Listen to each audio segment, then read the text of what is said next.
Assalamualaikum warahmatullahi wabarakatuh. Selamat pagi anak-anak Umi yang soleh dan soleha 3B Utsman bin Affan. Kembali lagi di pembelajaran kita PSR video pembelajaran tematik. Oke, hari ini anak-anak Umi semoga kita selalu dalam lindungan Allah Subhanahu Wa Taala ya. Nantiasa diberikan oleh rahmatnya, nantiasa diberikan kesehatan baik jasmani maupun rohani. Supaya kita dalam melakukan aktivitas kita akan terasa nyaman, tenang, dan juga aman ya. Dan juga selalu semangat dalam belajarnya. Anak-anak Umi, sebelum kalian membuka video yang Umi sampaikan, silakan siapkan dulu buku tematiknya. Setelah itu baru simak video pembelajaran kita hari ini. Oke, kita buka dulu ya pembelajaran kita hari ini. Tematik dengan mengucapkan lafaz al-basmalah. Bismillahirrahmanirrahim. Simak video yang Umi sampaikan. Oke, anak-anak Umi langsung simak di pembelajaran kedua halaman 106. Nah, di sana ada gambar ya, kegiatan ayo amati perlengkapan khusus untuk berenang seperti pada gambar ya. Silakan simak. Di sana Umi sudah berikan gambar baju renang ya. Nah, kita ketahui sih, apa sih fungsi baju renang? Baju renang di sini berfungsi untuk membuat bergerak lebih bebas ketika kita berenang di air.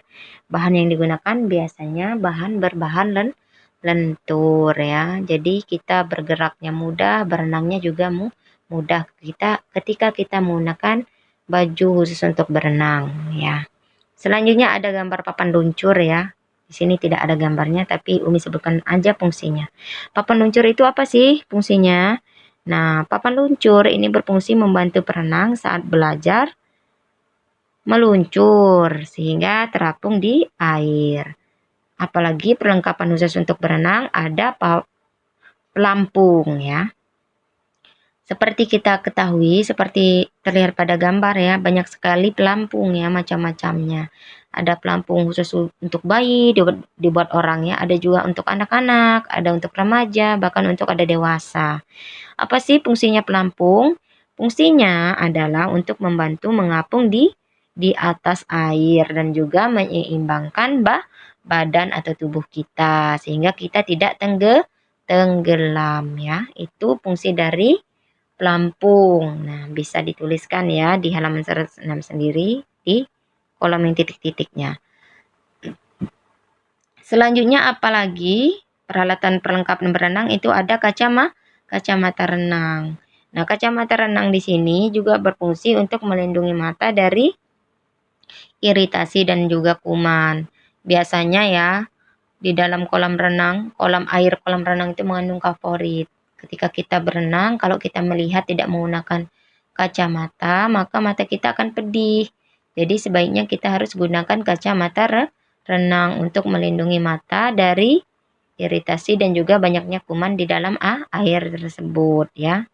Biasanya sih orang yang menggunakan komplit perlengkapan renang ini atlet renang ya. Mereka harus menggunakan supaya bisa fokus dan juga bisa memenangkan lombanya ya. Itu kacamata renang ya, banyak sekali juga ada untuk orang dewasa, anak-anak kecil banyak ya, bisa dibuat orang dengan kemajuan teknologi yang modern sekarang. Apalagi selanjutnya itu ada seperti pada gambar itu apa? Ayo, tebak. Nah, itu adalah penutup kepala. Oke, penutup kepala untuk berenang. Apa sih fungsinya?